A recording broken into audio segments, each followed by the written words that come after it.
Coalition, loud and proud, outrage porn-free, civilly disobedient media, broadcasting live on the Worldwide Coalition Network here at the Go Local Live Broadcast Center. We're deep in the heart of the city we love, Providence, Rhode Island, and it's PVD Fest here, a citywide festival of the arts, which includes food, street musicians, performances. Providence, Rhode Island is a Renaissance city, and someday, as I speak to Libertarians across the country, we hope to have our national convention here. We tried for 2020, but some little city named Austin got it. So we'll see you in 2022. Facebook.com/The Coalition Radio, on the Mighty Mighty Twitter at Coalition_radio, and of course the mothership at coalitionradio.us. In the coming days, if candidates, particularly Libertarian candidates, hear this show and they'd like to appear, reach out to me at pforward@coalitionradio.us, or simply reach out to me on the Facebook, as they say. We've got a few ground rules here on the coalition that we normally observe when it comes to candidates. We don't handicap elections here. We're not interested in your fundraising. We're not interested in your polling. We're simply interested in issues. We're not interested if you're going to win. We want to simply know why you should. And it is with that spirit that we've embraced candidates from all over the country, many libertarian, but independent, progressive, democratic. This is the coalition, after all, where we seek to establish, well, if you will, that circle.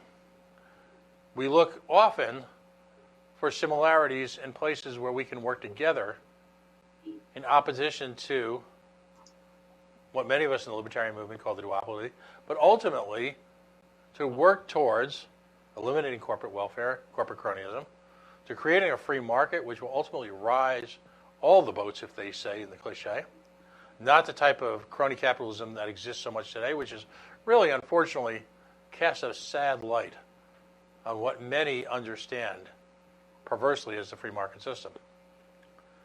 In this 8 o'clock to 9 hour clock weekly time frame, we bring people on from the movement all across the country. So if you want to join that, just again, reach out to me at pforward@coalitionradio.us. Doesn't matter whether you're running for water board, town council, or in this case tonight, it is my great honor to re-welcome back to the coalition someone who has been officially deemed as a repeat offender, John Phillips. He's running as the candidate for the nomination for the Libertarian Party for the Vice Presidency of the United States.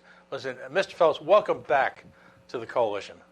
Thanks for having me, Pat. All right, so this has been quite a few weeks now for the Ruff Phillips campaign. And if you saw our little blurbs around social media, we pointed out that, incredibly enough, despite that feel like we just all got together a few short weeks ago in New Orleans, there is less than 1 year now to our confab, our convention, our meeting of the minds in Austin, Texas. And in this case, not just to work on the holiest of holies, the platform, but to choose a candidate to bring the Libertarian banner forward for the presidency and the vice presidency.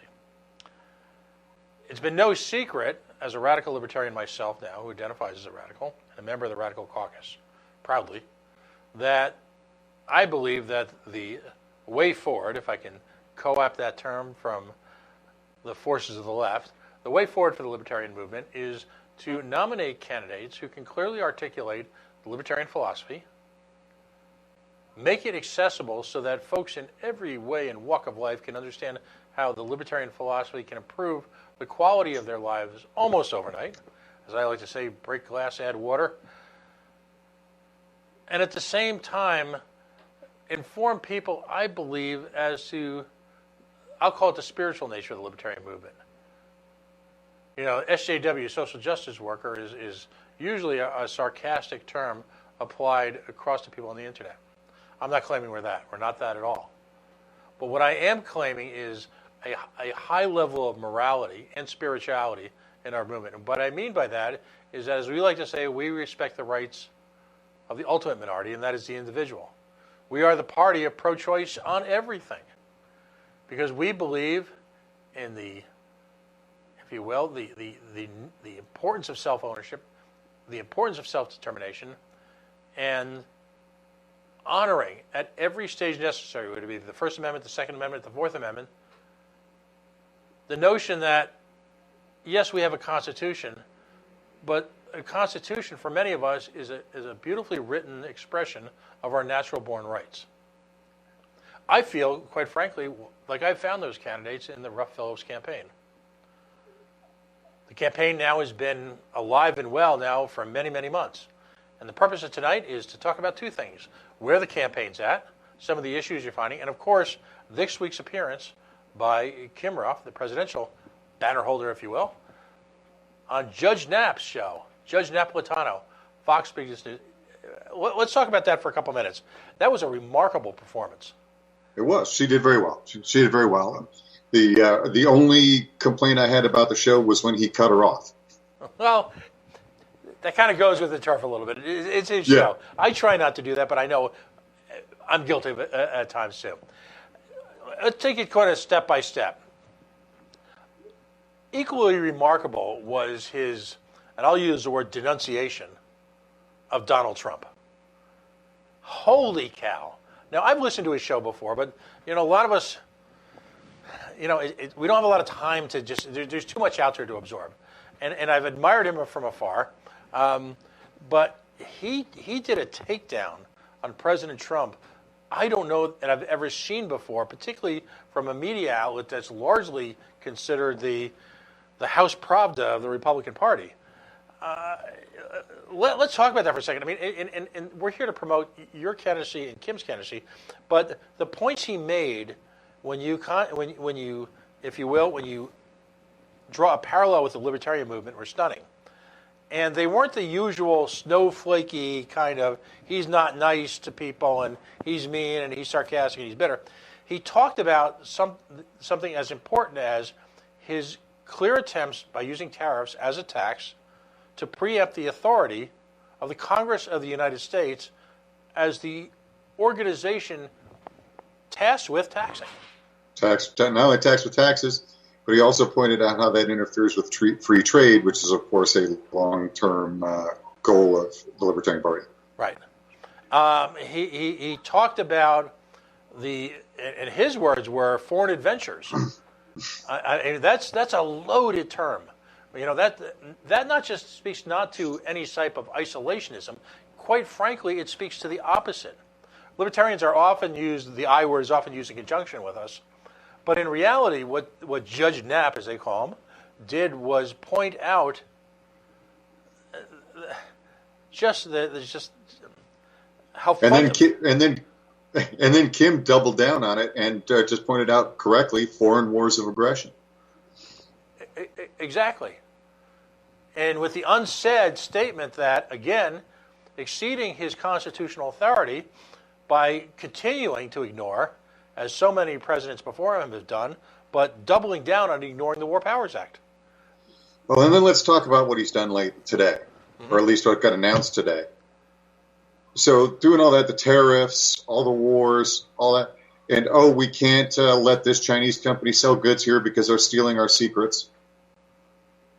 Then he turns around and goes to Saudi Arabia, who arguably paid for 9/11, and is allowing them to manufacture our bombs in their country. Yeah. And we're going to tariff these countries and keep our jobs here and keep our secrets here. But then we're going to turn around and hand away our jobs and hand away our secrets.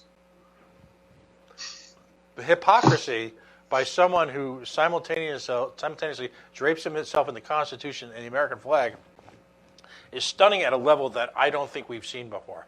And when you talk about some of the past regimes, I guess some people call them administrations, that's saying something. If, in fact, the most impressive aspect of the Trump administration is to meet and exceed all previously held records for imperial presidencies, when you're beating Nixon at the guy who invented the term imperial presidency, that's saying something. I guess you should be proud. I don't know. Honestly, I would say that we haven't seen this since we were looking at other countries and fighting the Cold War and seeing leaders in Soviet Russia and China act like this. Right. So we have become, in many ways, that which we purport to loathe the most. We just had the anniversary of Tiananmen Square, and we all talk about how the Chinese media suppressed all the information and all that. And then we've got Trump talking about suppressing media. And right. We had the trial balloon floated just over the last 24 hours, and the notion that there should be some sort of, are you ready for this? State-owned media. Holy cow. They actually floated that a couple months ago. It just came back up. Yeah. So let's get on to a positive aspect. Right. Anyone who's had the opportunity to meet you and Kim have, again, been very impressed by your ability to make accessible a fairly, by today's standards, complex philosophy. I feel like, though, as a result of the Judge Knapp interview, it's really moved to a new level. I think it was sort of the coming out party for the Ruff Phillips campaign, because ultimately, on a national stage, Kim managed to, in the space of about 15 or 20 minutes, and I always preface this, but I love Gary Johnson, but in a matter of 15 or 20 minutes, did more to bring to a national stage the libertarian philosophy than I've seen in my 10 years or so involvement with the party. I would agree with that, and not just that, but I don't think we have seen this kind of national coverage this early in a campaign before. Right. For our party. Right. And the demeanor of Judge Napolitano, and this is equally important, was that he was dealing with a peer. He was dealing with someone who had established her credentials. And the conversation began really as a back and forth of equals, of a clear recognition that this, and he made the allusion to her name recognition, and he made the allusion to the financing, but a clear recognition and almost acceptance, if you will, that the Ruff Phillips team has the libertarian credentials to move the party in a direction, again, that I haven't seen in the 10 years or so it's been associated with it. He did not come out so much and diminish the efforts of Gary Johnson, but he seemed to subtly put that in its place with a proper historical perspective. That was an attempt to homogenize a party to a point where it made somewhat acceptable the potential to broach the type of issues that Kim managed to broach in about 20 minutes. And if that, by the time, if you just count the question and answer time, it was like 10. Right. She did very well. I was very happy with her performance. I was very happy to have him be impressed enough that he invited her to be a friend of the show at the end. And isn't that what we've been waiting for? Mm-hmm. The reason why I get visibly excited about this is just not for myself, who's a Johnny-come-lately, but for people like yourself and people who I've met, like Mr. Robinson, Frank Robinson, people like him who have been with the party since the beginning, who have worked a lifetime to get to a point where issues like foreign policy, our outlook on liberty, our outlook on personal freedoms are not treated like some type of freak show, but an acknowledgement of the gifts that we were granted simply by our birth. And that, to me, is a stunning moment in our party history and why this bodes so well for the future of this campaign. Getting past the people that matter, the people that actually can comment intelligently and understand this, is the critical first step towards, I'm not looking for acceptance from the general media, but what I'm looking for is an acknowledgement and respect for the place that this party platform has in the future of this country. And that's what I think was accomplished. I mean, I think it was definitely a step in that direction. Mm-hmm. It's a big deal to be on his show and to receive the recognition from a national media figure that we are a serious party, right, and that we are deserving of attention. Right. And the notion that it would happen this early dovetails just as nicely with some of the other things that I want to talk about tonight, which is the organization of the machine itself that's so necessary to win and to advance ideas. My opinion, we're already months ahead of where we were in October of 2016. Just exponentially further. And that's a testament to your campaign manager and your publicity people and that inner circle that's really spreading now the organization, bringing it to scale. So let's talk about some of the issues then and so that we can elaborate on them and amplify them that he brought up. So in terms of getting past then, he talked a little bit about the nature of the campaign, financing, things like that. But then he addressed several issues. What do you think were the most compelling parts of what she talked about? Well, let me start with the one that he cut her off on, which is, of course, ballot access. He asked if we were going to be on 50 states, and she started to explain the ballot access difficulties. Mm-hmm. And he just said, "Oh, no, you're not going to be." Well, that's probably not true.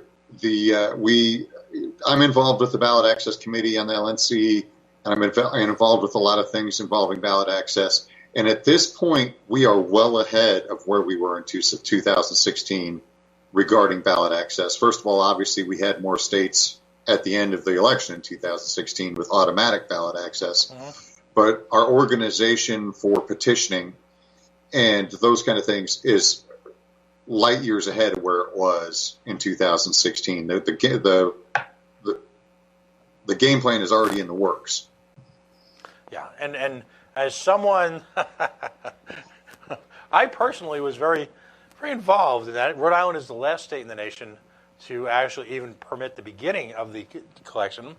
And one of the more interesting days of my life was driving around. God bless Chris Thrasher, a dear friend and someone who, despite the best efforts of, some would say, the Johnson Weld campaign, managed to complete the 50-state ordeal. And I know that intimately because we were the 50th state.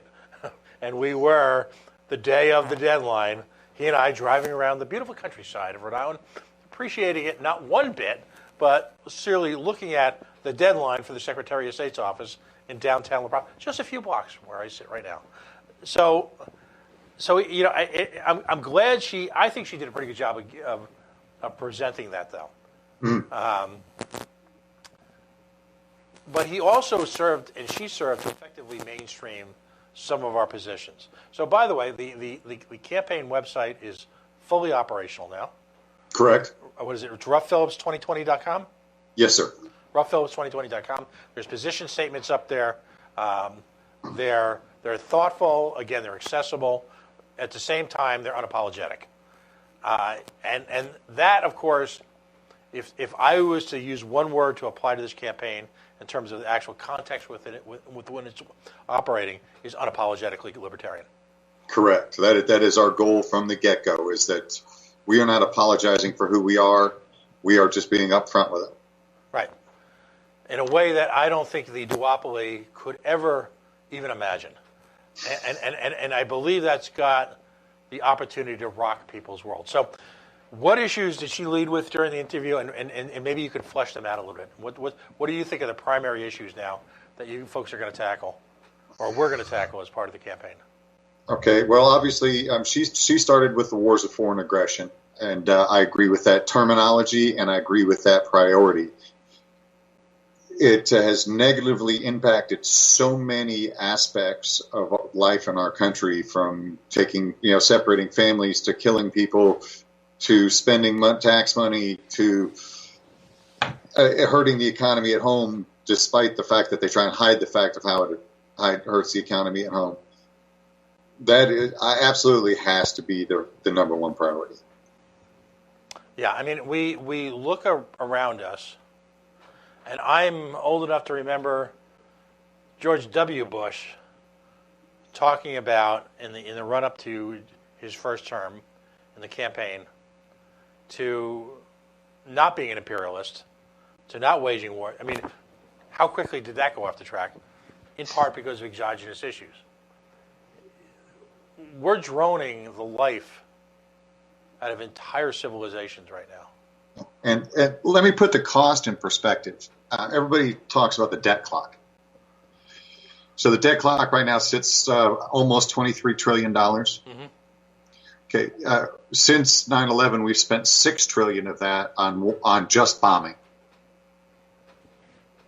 So with that bombing, we have spent a quarter of our debt on bombing people into oblivion. Has it worked? No. I mean, forget about it just for a moment, because we're libertarian, and to us, the spiritual aspect of this is very, very important. But step aside from all of that for a moment. What I like to say is, whether it be education, an issue that strikes at the heart of our culture here in the United States, whether it be our war posturing, our war status, an issue that strikes to the very heart of our quote-unquote American way, the American civilization. When I look at how we tax people, has any of this worked at any level on any sort of practical basis? No. No, matter of fact, that's one of my favorite things when I'm talking to people is when they start talking about, well, should the government do this? When should the government do that? I look at them and say, tell me the last time the government did something well. And then I wait, and finally they go, okay, I get your point. Right. She's talking about a complete retraction, if you will, of American soldiers everywhere. As libertarians, what's your advice as someone who's campaigned literally at every level, as someone who broaches these issues regularly? What's your advice on how to couch that issue to other people? Because we believe that all the wars we're involved in. I'll use the example: if someone is on your side and they're fighting for, quote unquote, in your perspective, their nation's freedom, they're a revolutionary, they're a hero. If someone is not on your side, and perhaps it maybe is a client state of the Soviet Union, for example, or Red China, then they're terrorists, bad. When in reality, very often, that's simply a judgment that we're making. How would you suggest to people that we couch that issue during this presidential campaign coming up? Usually I start with talking about supporting the troops. I talk to people about, because I talk to people about that because that's something that resonates with them. And then I guide the conversation into how supporting the troops means not killing any more of them, not sending them away from their families, not making more people with PTSD. And that's usually where I start. What kind of reactions do you get from folks who are, we call them normies, people who are from the, not our world, not our planet? At this point, it's not as bad as it used to be. When I had that conversation 10 years ago or 15 years ago, people didn't want to hear it. But since now, we have people going off to fight in Afghanistan that weren't born when we went to war in Afghanistan. Everybody knows somebody that has served now. Mm-hmm. And everybody knows somebody that's gone over there and come back with some kind of PTSD, some kind of injury, some kind of issue. And so now it resonates a lot more with them than it would have 10 or 15 years ago. Mm-hmm. So in a real sense, much like so many other, I'll call it social issues, the key to advancing and understanding is really to bring it back, in a sense, to their day-to-day lives. Correct. I mean, I often talk about how marriage equality, the war for marriage equality was won once people started to realize it wasn't the gays, it was Billy, who I play softball with, or my cousin that I grew up going to the same summer home with, or my brother or sister. And then it wasn't the gays, it was Billy, my friend Louie, my sister Donna. My son that is signing up to join the Army, and, that would have been a great career move, but now I'm worried about him because now we're in war in all these different places, and I'm worried about it getting deployed. We've weaponized the National Guard and so many guardsmen for what I believe their original mission was, to protect the homeland in terms of strife, weather, events. And yet we've turned them into an extra police force to go places that we never really signed up for. Well, and right after 9/11, you could make an argument that we were defending ourselves after an attack. Mm-hmm. But it has become readily apparent to more and more people that was probably an excuse that they were looking for when it happened. Mm-hmm. They were looking for a reason to go in, and they just happened to give us one. And now they see, okay, hey, are we really protecting our freedom in Syria? Are we really protecting our freedom by helping Saudi bomb Yemen? If we go into Iraq, are we really going to be protecting our freedom? No, of course we're not. And people are starting to see that and realize, okay, hey, this isn't what they are selling us. We have been in a permanent state of war now. The irony being, just a few years after, and you and I are old enough to remember, there was an active conversation at one point in this country, post-Vietnam, post-Cold War, breakup of Soviet Union, of something called a peace dividend. Mm-hmm. What would we do with the peace dividend? Can you imagine revisiting that conversation now? We need to. We absolutely need to. We took the peace dividend and essentially waged war on a significant part of the world that we were in.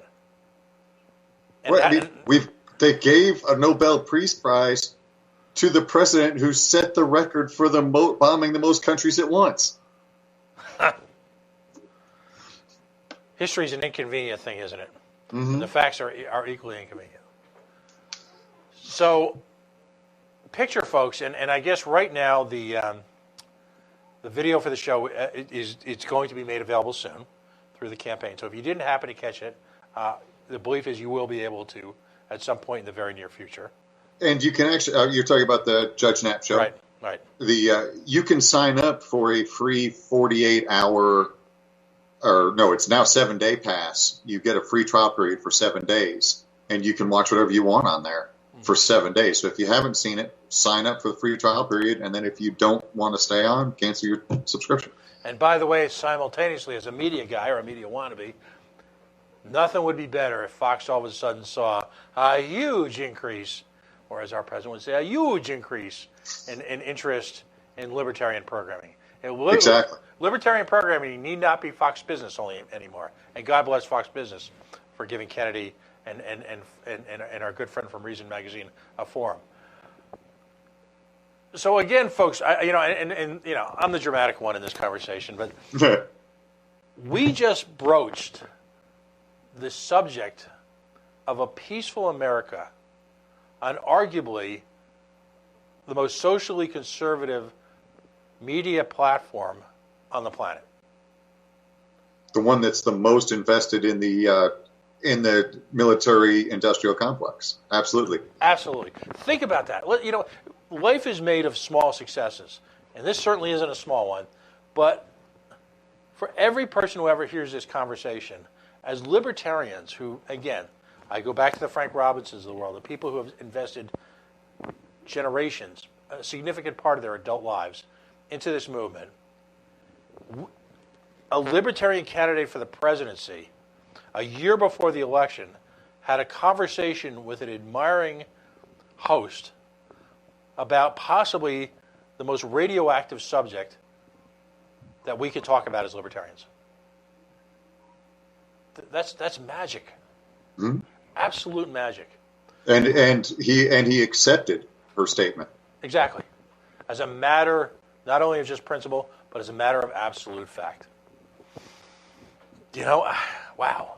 So we talked about that. What are some other issues that she broached that you want to focus on? That's the big one I remember. We've already talked about ballot access a little bit. There's lots of issues we want to focus on because so many of them are so intertwined. Mm-hmm. We've got the wars of aggression and the drug war. But how people don't talk. How is that intertwined? Well, we're protecting opioid poppies in Afghanistan with troops. They go hand in hand so many different ways, and then they all affect the budget. That it's hard to pick a priority, but I would say that probably those two are the top priority, just because they have such a detrimental effect on society. Right. The amount of money that we spent and wasted on the war on drugs while watching no significant change, if not anecdotally an upswing in drug consumption, the civil liberties that we've been willing to sacrifice at the altar of drug interdiction. And over what people forget, drug addicts are everywhere. Oh, they freak out. 1.3% of the population, and that number has been steady since before the war on drugs started. And all through the war on drugs, it has not changed. So they've had zero effect on drug addiction. Whereas places like Portugal, who have decriminalized, have seen drug addiction rates go down. And something like $1.3 trillion or $1.5 trillion were spent on the war on drugs. And that's a very conservative number. That's just the advertising they did, the programs they did, doesn't include all the people that they've incarcerated, all the different costs of all the equipment that they created just to fight the war on drugs, to prevent people from a consensual activity. And how many communities like Ferguson were created in part due to the extra legal pressures created by a law enforcement community that was obsessed with introduction of drugs into one community, as opposed to the studied ignorance of significant populations across the country. Oh, and it was absolutely from the get-go, the war on drugs was designed for two things. And it goes back actually before they even called it a war on drugs, back to when they first started making marijuana illegal, and right after the alcohol prohibition ended. It was one, to start to make war on minorities, and two, to maintain the power that they had successfully grabbed during prohibition. Right. Because a prohibition mentality is less to do with the actual product they're quote-unquote waging war on, has everything to do with the ability of a government to tax and the ability of a government to control populations. And control, and it's the same thing that they do to maintain our wars overseas and keep encroaching on these, the Patriot Act, the Patriot Act, the Patriot Act, and encroaching on our liberties, our natural rights over and over by pushing this fear. Yes, 9/11 was terrible. Don't get me wrong. But we've had how many successful terrorist attacks on the United States? Even, it's not very many. And you've got, for example, an entire security apparatus built up at the untold cost in this nation. And there are some who would conflate the absence of attacks with the emergence of the security apparatus. Yet at the same time, we all know that if the security apparatus had been successful in any level of interdiction, that we would have all known about the successes. Oh yeah, well, the TSA. I mean, they when they get tested, they fail 95% of the time, or something like that. Some ridiculous amount when they run their own tests. And and we go. And Kim was just talking to me today about how she got patted down on her flight to the Oregon Convention today. And how she felt violated because of where they touched her. And we're letting them do that to us over some obscure fear that they have planted in our head and sold to us repeatedly in order to make us give up our rights. Right. Astonishing. How is the campaign at this point, and let's talk about some lunch pail issues that really strike at the heart of American family concerns right now. Mm-hmm. And first and foremost is education. I always like to make this point. It happened kind of inadvertently. I'd love to say that I'd planned this out from day one, but when I started my children's education, I wasn't a libertarian. I was sort of a recovering neocon. And whenever I speak with you, I'll always remind you that my first campaign was the Richard Nixon campaign in 2012. I'm sorry, 1972. Yikes. 2012, wow. Yeah, 1972. But Americans are coming to grips with the absolute failure of their primary, that is their K through 12 educational system. That, with the exception of a few communities of extraordinary wealth and a handful of communities who, perhaps through sheer perseverance and hard work, that schools are failing our students literally everywhere. Everywhere. And the big change is not that they haven't been failing for a while.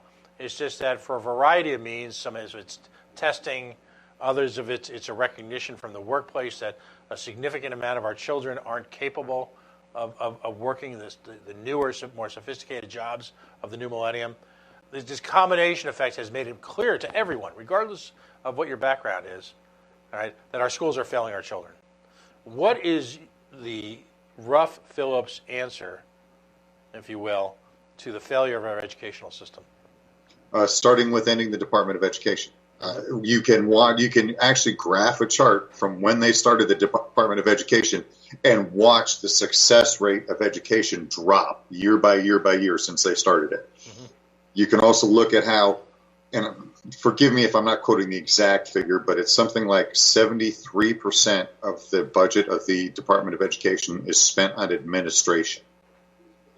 So they take these billions of tax dollars, saying that they're helping us, but really they're just paying each other and then giving us a small portion of that money back. Right. And, whoa, we're supposed to be happy for that. Yay. No. Stop. Get rid of that. If it needs to happen, let it happen at the local level where those people know the needs of the people in their district. Mm-hmm. You know, this district may say, hey, we need more shop classes. Because that's been a thing they've been getting away with, getting rid of. You know, so many classes, schools don't even have shop classes of any kind anymore. But you let this school district decide, okay, hey, we need that. Let them make those decisions at the local level and support their own students with their money and in a more cost-effective manner. Mm-hmm. When people talk about vouchers and when people talk about school choice, what is your campaign's approach to that? Or is it simply to say, deal with it at the local level and find your own solutions if in fact it doesn't mean an alternative to public schools? Mostly it's that because the voucher systems and all those kind of things are not handled at the federal level, other than a little bit of tax incentive kind of things. Mm-hmm. But absolutely, in my personal opinion, if you want to, you ought to be able to send your kid to whatever school you want, and if you can make that happen, make it happen. I personally send my kids to private school. And I feel like, okay, why am I paying for private school and public school when obviously I'm sending my kids to private school and I'm spending all this money because the public school couldn't cut it? Right. We didn't do it and I did the same thing at great personal expense. Yeah, it's a large percentage of my personal income to pay for that. Right. And a great additional tension and pressure. Simply eliminating, when you look at municipalities here in the Northeast, in some cases, 50, 60+% of the budget goes towards public schools. Just simply take that money and let the parents spend on a more competitive, more cost-effective school system that will have to compete in the private sector, both on performance and price. It can be done. Because it's schools all across from K, not just K through 12, but up through higher education that are supported by the federal government, have all seen this growth of administration and these administrative costs that then that money's not being spent teaching the students. I've seen it. The school, one of the schools I went to when I was younger, that has less students now, had one principal when I was there, but somehow needs 4 now. Yeah. And living here in Illinois, there's all kinds of studies about how many people that are in the education system that are making more than $100,000 a year, and some of them making that in retirement. Right. The most popular phrase to sum up libertarians in the popular culture is, of course, taxation is theft. We hear that everywhere. We say it to ourselves. It's almost like our secret handshake, except we say it out loud. If you're walking through a public area and you say, taxation is theft, and you see someone turn around and look at you, you're amongst friends, right? But taxation is theft because we're trying to be silly. It's because government uses the coercive powers under the back of a gun to forcibly remove and redistribute your assets. That's why we say taxation is theft, amongst many reasons. I always kind of had a little issue with that. I mean, it is, I guess, in a way, theft. I always figured it was a subsection of theft and that it was extortion. Okay. Or even a protection racket. I mean, really, that's what it is. The difference between the mob and the government is not big when it basically what they're saying is, give us our money or bad things will happen. None of us are so bold as to believe that somehow a libertarian utopia will suddenly emerge out of the 2020 campaign. No. In our dreams, baby, but in reality, we know that that's just not going to happen. Right. I think somewhere we all agreed it would happen at about 3 o'clock in the morning on a Friday night in New Orleans about 8 months ago, But that was in Dan Fishman's hospitality suite. There may have been alternative factors underlying that. That's an assumption. And there was a kumbaya moment there that I was happy to see. Dan's that kind of guy, though. He can do that.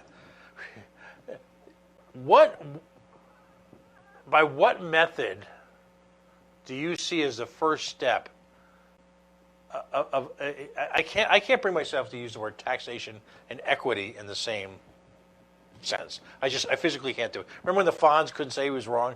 All right, I can't use those two words in the same sentence. All right, I know we're dating ourselves here, but what's the first step in some type of progress towards achieving some level of tax equity here in this country, if in fact it's even possible?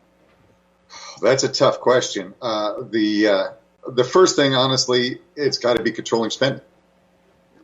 You've got to get the spending to stop, because otherwise they're just going to keep looking for more and more and more and more and more and more and more. And they don't realize, they realize, but the common everyday person looking at their taxes, taking out their paycheck, doesn't realize how much that tax causes everything they buy to cost more money. Mm-hmm.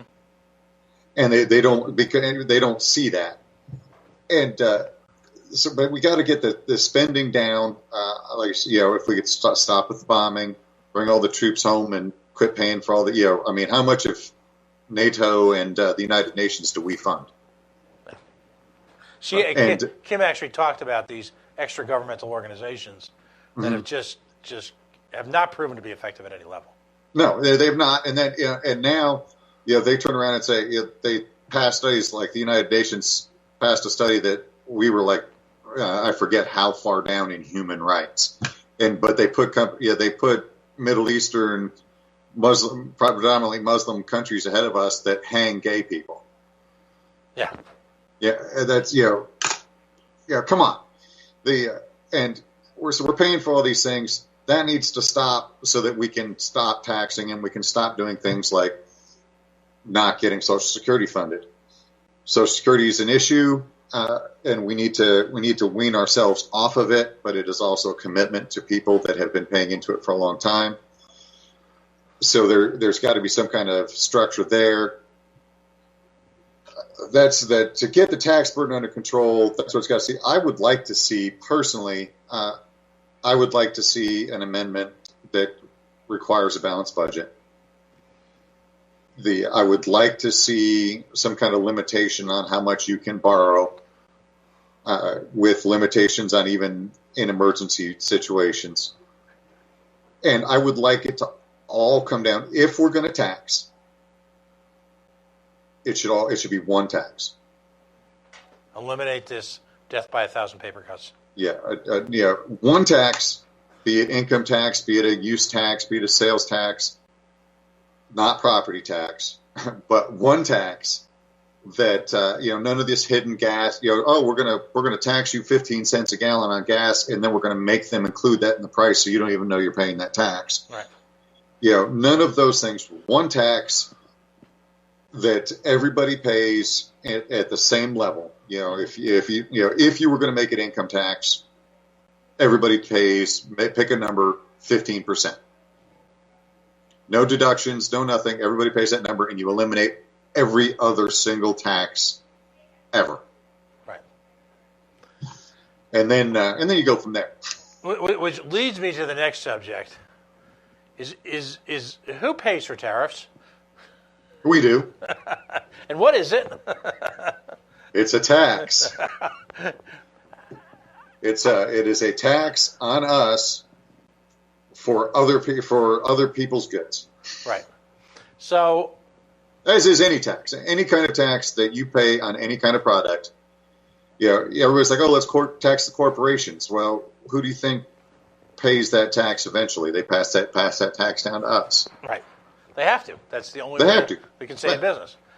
You and I are of an age where we remember Nadia Comaneci, I believe the Romanian gymnast who got the 10.0. She had nothing on the mental gymnastics being performed by Trumpers everywhere to somehow convince me that this is 7D chess, that we are, somehow looking at what is potentially, as somebody who works in the automobile industry, I can tell you, not even just potentially, probably a catastrophic tax on automobile manufacturers when you talk about adding a 5% tax across the board to automobile production in Mexico. Or go back to the steel tariffs and the aluminum tariffs and how much that increased the price of not just vehicles but parts for vehicles. I watched the price of brake rotors as a mechanic. I watched the price of brake rotors go up by like 30-40%. The price of batteries has gone up because of the EPA regulations that put all the lead smelters in the United States go out of business, and so now we have to buy our lead from China. And now we're going to tariff China. The best analogy I've heard, and let's see if I can get this straight, because it's funny and it's sad and it's apt at the same time.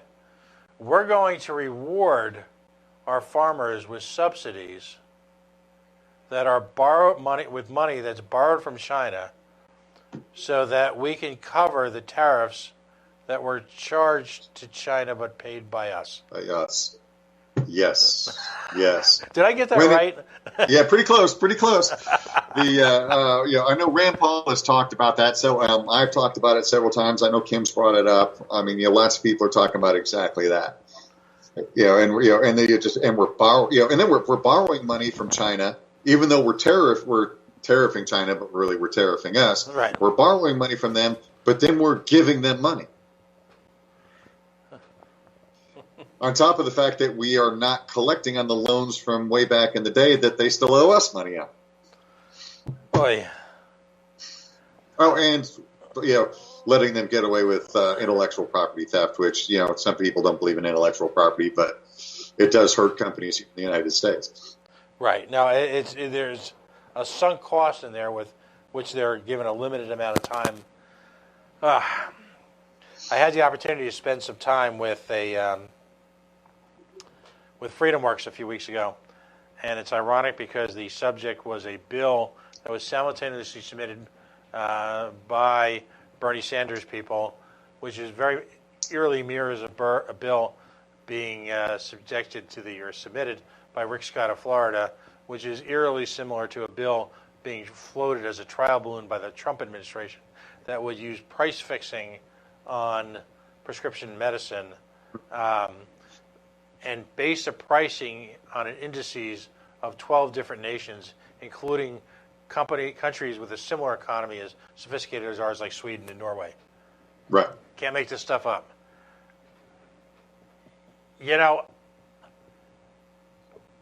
One of the issues that came home in 2016 was the inability of Bill Weld, and this is not a shot, this is a political analysis here. We're not going down that road. Let's just say the inability of the ticket to keep from going home Republicans, because Republicans feared a Clinton presidency. And post a couple of gaffes by the campaign, and again, I have nothing but profound personal and deep admiration for Gary Johnson. And I mean that. That's not just a throwaway line for me. No, absolutely. I agree. I wouldn't be sitting here right now if it wasn't for him. All right?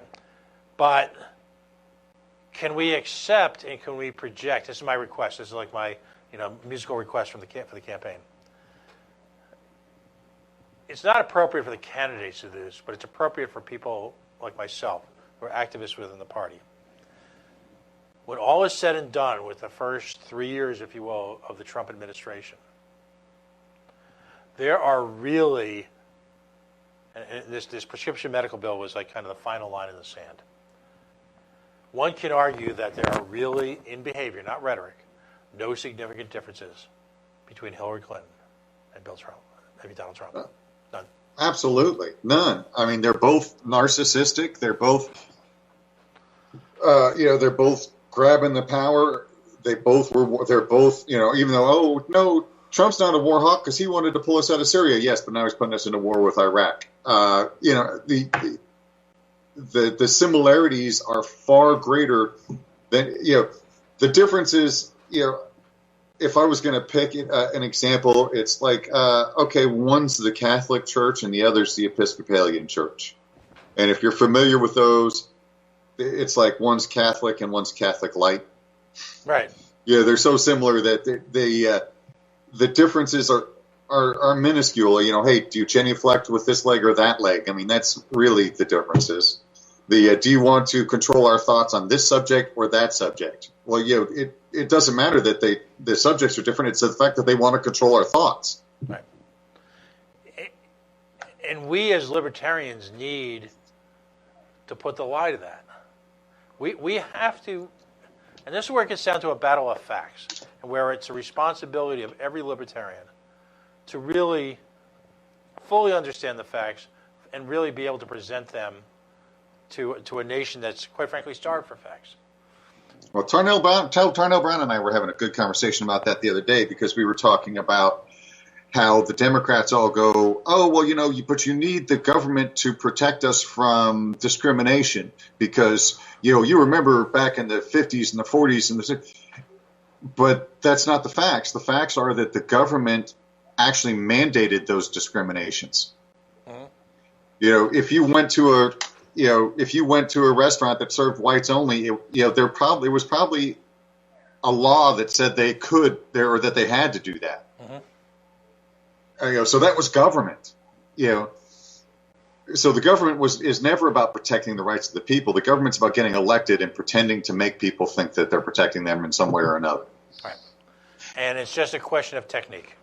Mm-hmm. In the case of Donald Trump, he has picked out a variety of bogeymen, many of whom are immigrants, a handful of selected corporations who may have had the unmitigated gall, to stand up against President Trump.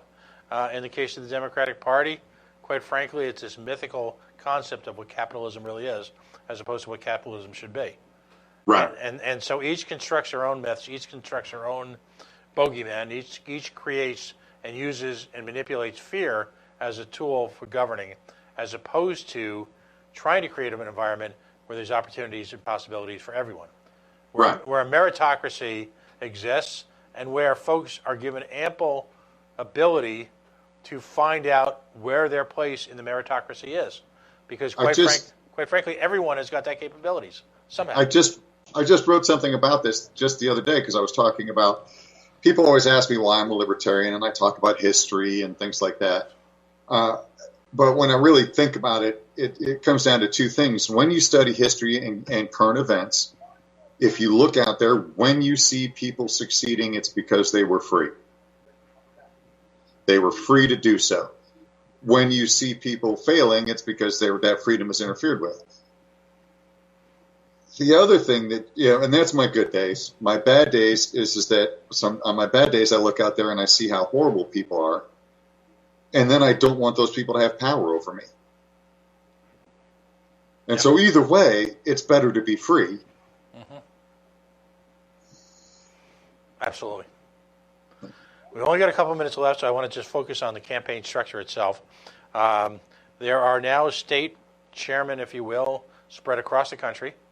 State directors, we have state directors in 40 states, 45 states, something like that. Right. We just had like 6 sign on today, so I can't keep track of all that. They were growing so fast, it's hard for me to keep track of all the numbers from day to day. Including Rhode Island. Mm-hmm. I can tell that Emily and Kim and you, to a certain degree, are perfectionists, and you're doing everything you can. So probably in your perspective, there's more to be done. There's more to be done. But again, I want to take a moment to reflect where we are and where we've been in the past, as long as I've been involved with the party.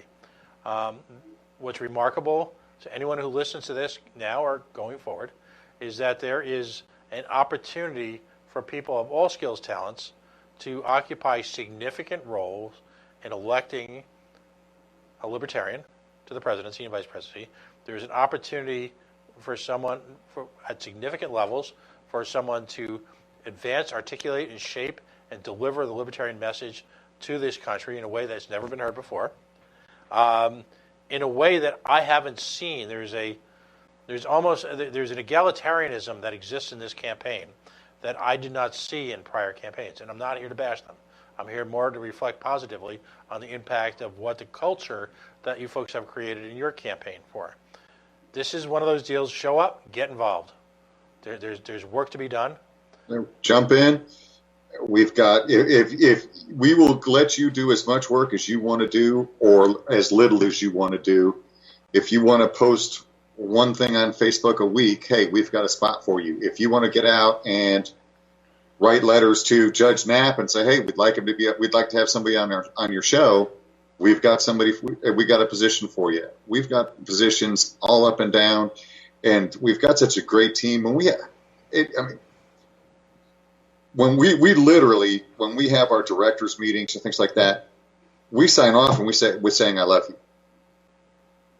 I mean, that's how close knit we are. I mean, we are a family. Absolutely, it's stunning to watch to unfold. I've seen just in the last week or so a wave of endorsements from activists from around the country. Mm-hmm. From Utah. Yeah, we got some really good ones just yesterday and today. Brandon Finney and Craig Bowden. I was very excited about both of those. Yeah, those are guys. Those guys are real troopers. I know. Brandon's been in the trenches. Craig has been in the trenches, and they're both significant because they come from very different parts of the country with very different experiences, and both just represent, I don't know, just different perspectives within the same party. But in reading their endorsements, everyone seized on the same. There's a commonality there, and the commonality wasn't because someone boilerplated some text. The commonality was words like adherence to libertarian principles. And that, we had this conversation a few months ago. That's what people are starving for in our movement. And the ability to express those principles. Kim is amazing at that. I try and be as good as she is, but she's just amazing. And and take those and boil them down into a way that people don't have to be an Austrian economics expert to understand. And remember, we'll close, if you will, with one of the successes of the Clinton campaign was a fundamental understanding of what people were looking for. And we are the right principle at the right time, at the right place, and it's the right people. So let's, if for whoever's listening tonight, whoever listens to this in the future, let's make miracles happen. Absolutely. John, again, thank you so much for joining us. I know you guys have a hectic schedule because in addition to this, you have real lives to run. So you spending an hour with me on a Friday night is priceless. Being able to project this into New England as well as some other parts of the country. God bless, and just it's one of my few weekends off from traveling to one state or another to visit with activists, so it worked out okay. Excellent. It's like I said in the run-up to the show. Let's keep there's a big momentum that's taking place in a broadening corner. Now it's the living room of the Libertarian Party. Let's keep that momentum alive. Absolutely, please, and if you would like to learn more about us, www.ruffphillips2020.com. We're on Facebook. I actually answer Facebook messages and emails, so feel free to hit me up. Absolutely. John Phillips, he is running for the Vice President of the United States for the nomination from the Libertarian Party. Representing tonight, Kim Phillips as well. I'm sorry, Kim Ruff as well. Wow, long day. Started at 4 o'clock this morning in Philly. Today was an 11-state day. A remarkable appearance on the Judge Napolitano show on Fox this week. We spoke about that, and we also spoke about some of the enduring issues and philosophies that we believe are going to contribute to their success in the 2020 campaign. If I sound wildly optimistic, it's because I am. This has been an answer to something that I've been looking for really my entire life. And when I heard it come to fruition just a few short months ago, call me a bandwagon jumper, whatever. It's when you know it's right, it's right. So folks, take a moment and check out this campaign. This could be the one. Can I give a quick shout out? Yeah, of course. Our communications director, Erin Pyle-Metters, has been working so many hours. The weekend of the Ohio convention, I think she slept 2 hours that entire week. And she has put together such amazingly good products for us with her and her team that, and I can't name everybody on her team, but they're doing such a stellar job. I just have to take a minute to give them a shout out. Absolutely. I'm glad you did. The hashtag of this show is hashtag take it personally. The people in your campaign are the epitome of taking it personally. And, that's something that's got to come down from the top. People don't respond this way, and unless there's a real belief. And there is no cynicism in this campaign. There's no hopelessness. There's no feeling whatsoever of having to charge up that mountain alone.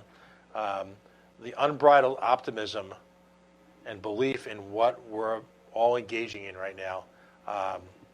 Again, I haven't seen a campaign in my lifetime, and that's a tribute to all of you. And rooting for the underdogs the American way. So let's make history, buddy. That's right. All right. On that note, we are the Coalition, loud and proud, outrage porn free, civilly disobedient media, broadcasting live on the Worldwide Coalition Network here at the Go Local Live Broadcast Center in the heart of the city we love, Providence, Rhode Island, the home, hopefully, of the 2022 Libertarian National Convention. Facebook.com/The Coalition Radio.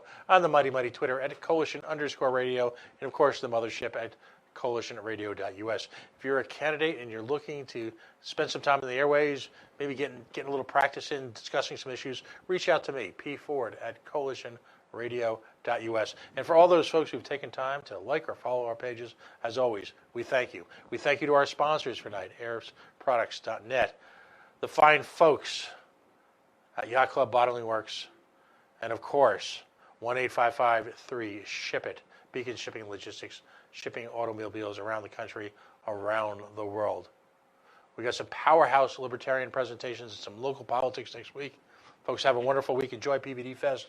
Get ready for Pride Weekend. We're going to be tackling that issue from a libertarian perspective next week with a significant member of the Libertarian Party, as well as a household politician here. We're going to tease you on who's occupied every level of government in this state. And he recently, I'm going to tease it. Folks, have a wonderful week. We'll see you next Friday.